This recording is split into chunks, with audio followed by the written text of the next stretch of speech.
Hi everyone, Ryan here, Ion Capital Solutions. Hope you're doing well and thanks for tuning in. Today I want to talk to you about 8 things I wish I knew before I became a loan broker. Now, keep in mind that this is tailored a little bit to suit your needs, people from home trying this for the first time without working in the industry. I worked in the industry, so I worked for lenders for years. I was privy to a lot of information that most people are not, and that greatly assisted me in my journey in getting myself set up. Okay. But these were things that I knew new employees did not understand. These were things I know that people trying this online were not able to understand. And some of these things even stumped me even after working in the industry, working for lenders. So these will be very helpful hints for you, anybody starting out, anybody who's currently doing this but struggling. You're going to want to see this video. Anyway, stick around. It's going to be a good one.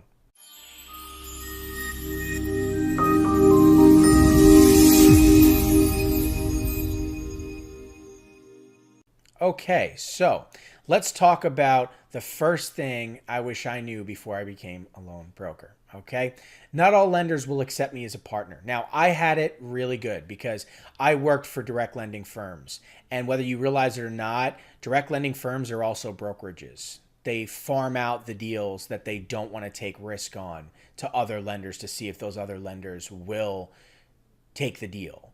So every lender is a brokerage. And when you're a direct lender and you have high submission volume, you can sign up with any lender out there. They're not going to deny you. But when you're an independent trying to do this on your own without a proven brand, a new EIN, whatever it may be, they're not going to accept you as a partner because you're not going to have high enough submission volume. You're probably going to submit bad data, something we're going to talk about here. And they don't want to waste time sifting through bad files because you don't know what you're doing, right?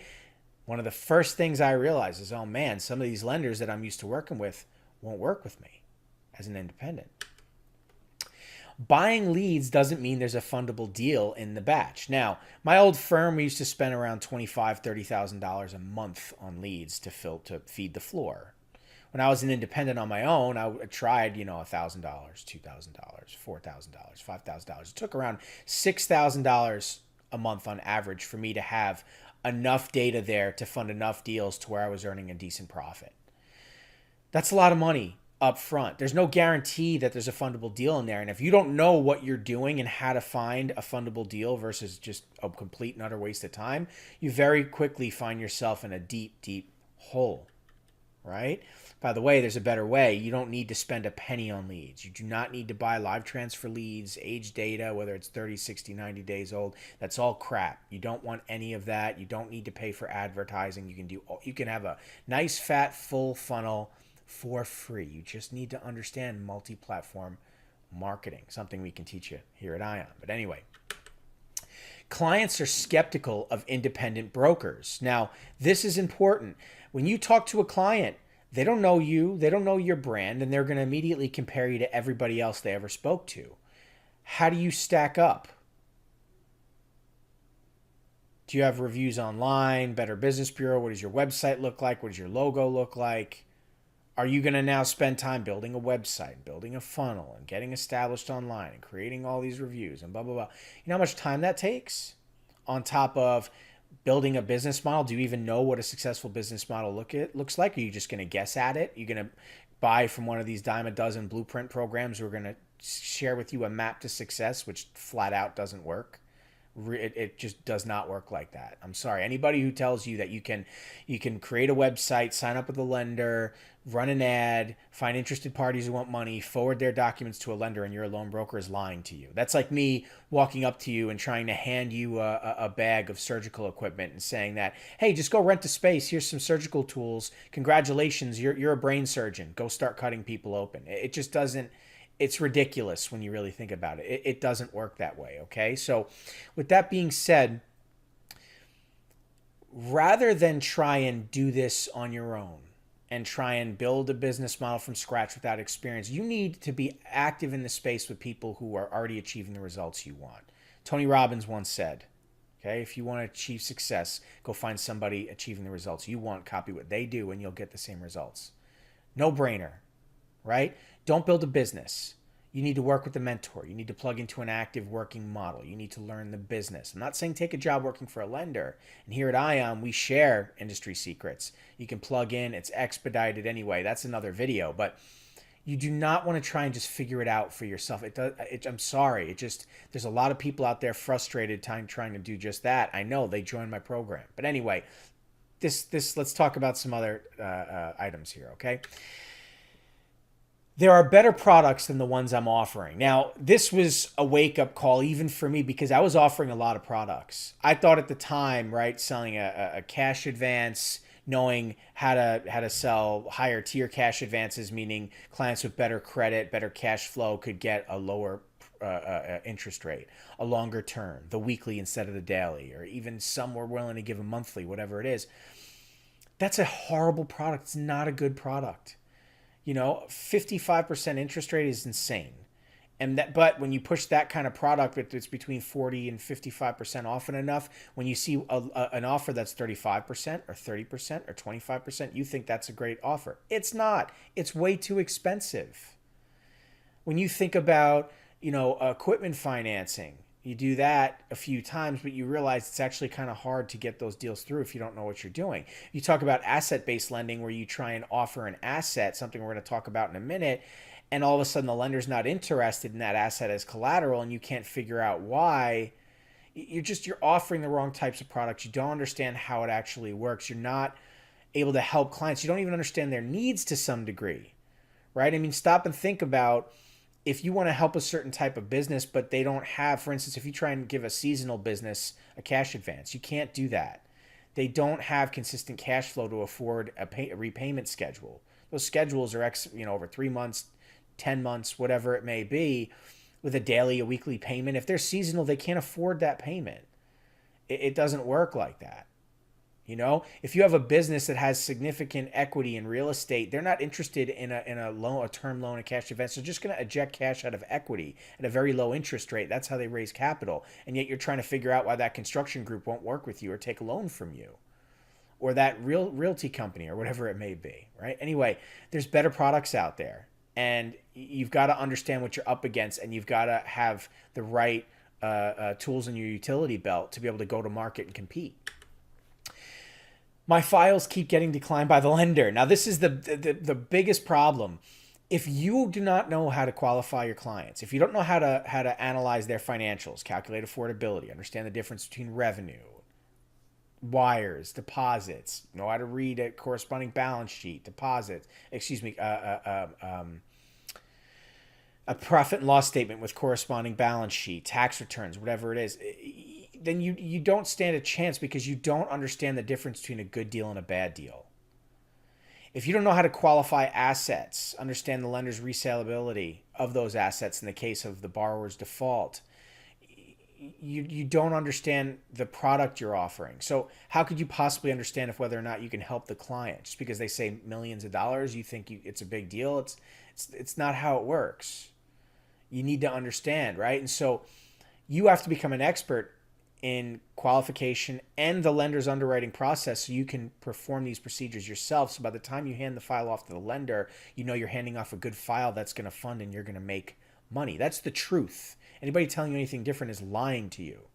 That's the reality of the situation, right? And to some degree, I had to figure this out the hard way. And remember, I had experience here. I had a good education in how this stuff works.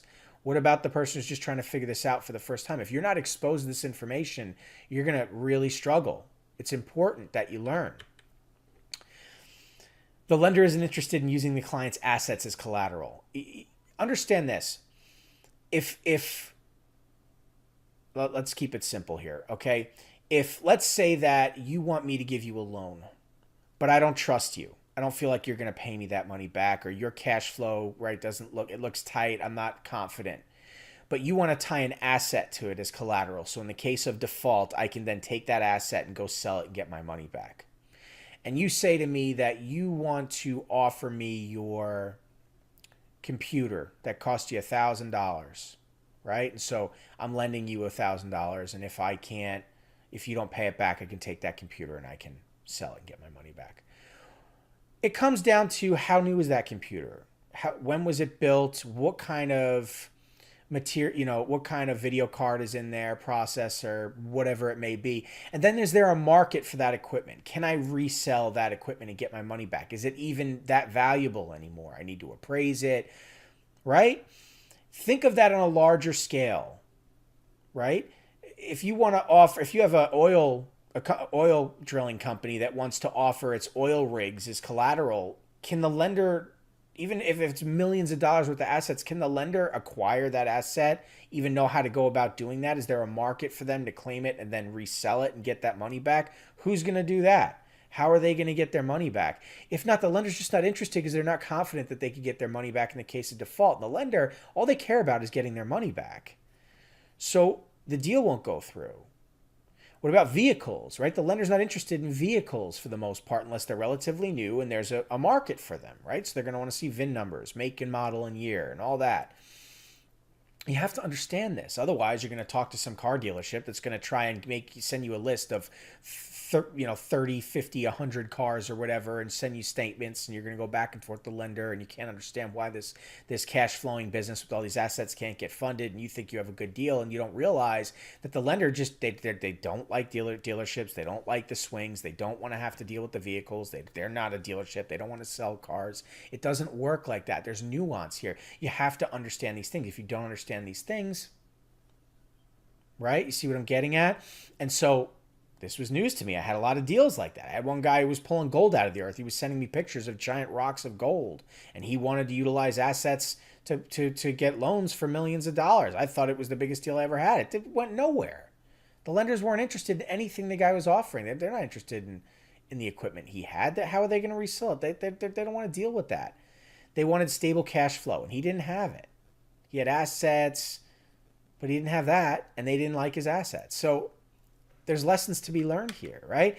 Costs are high, earnings are low, and I don't know what to do about it. That's what I was realizing when I had my own business up and running. I was, geez, this is between the leads and the marketing campaign and the website and the funnel and oh my gosh, it's all adding up and it's eating so heavily into my profit. And I was experienced, so I was closing deals, but it was a very frustrating thing for me because my ROI was tight. I thought, man, if I could bring this model, this cost of operation down with a better model, I would earn so much more money. And later on, I learned just how to do that. But I wish I knew that ahead of time because I wasted so much money through trial and error, right? And really what I thought about, was I was kind of kicking myself in the butt saying, man, I had it good working for lenders. And I wish, maybe I didn't quit in hindsight, right? This is much harder than I thought it would be. Now, I don't regret leaving. And today I'm doing very well. I'm very happy to say that I am. And it was hard work. And I'm no rocket scientist. Anybody can do it. You just need to put enough time and experience in and be willing to roll with the punches and stick with it. But the point I'm trying to make is don't try and figure it out for yourself. Don't try and reinvent the wheel. Don't try and build a business. All these things are a waste of time and money, period. Focus on plugging into an active system, surrounding yourself with people who are successful, active in this field, achieving the results you want. Copy what they do and you'll get the same results. And that's exactly what we can do for you here at Ion. Because the reality is you need help. You can't do this on your own. You can't. I'm sorry. Anybody telling you you can't, it's just, maybe you'll find one or two deals, you get lucky, but it won't be a sustainable business model that you can focus on that'll bring you financial freedom and success and all the BS that you hear. Earn 10K a month from home and the journey of your, life and the career you deserve. And if you hate your 9-to-5 boss, it's just a load of crap. Okay. You need to learn the business from professionals. You need to work in the business, accrue knowledge through experience, learn how to collect data at a cost-effective model, learn how to analyze that data to make informed decisions towards money. And then one day, if you stick with it, you'll make a bunch of money. You'll be very successful in this field. And that's the only way it'll happen. Anybody telling you any different is full of crap. Okay, so sorry to put it bluntly, but here on my channel and in general in my business dealings, I want to be upfront and honest with people. I really don't like the guys out there that are just, talking about sunshine and rainbows and unicorns and, how it's everything's going to be all right. And they're just preying on people who don't know any better. And it's not right. It's also really unhealthy for the economy to be putting a bunch of people out there selling high interest products to businesses, because you put businesses out of business that are, when they become over leveraged, which puts people out of jobs. People out of jobs can't afford to pay their mortgages. People who don't pay those mortgages default, they lose their homes, it wrecks the housing market. See what I'm getting at? Anyway, there's a better way. I'm getting off topic here. Thank you so much for tuning in. There's a lot of great content. I'm offering a lot of free training here on my channel. So even if you're not interested in signing up with Ion, there's a lot of free content here and value for you to develop your skills. I wish you the best of luck in your journey as a loan broker. I hope this video helped you identify some obstacles that you'll be going up against. There is content on this channel to help you as you deal with these obstacles and overcoming them. If you're interested in talking to me and learning more about our programs, all you have to do is ask. You can see my contact info in the description here, our website, ioncapitalsolutions.com, and the like. Anyway, thanks so much, everybody. I'll catch you in the next video.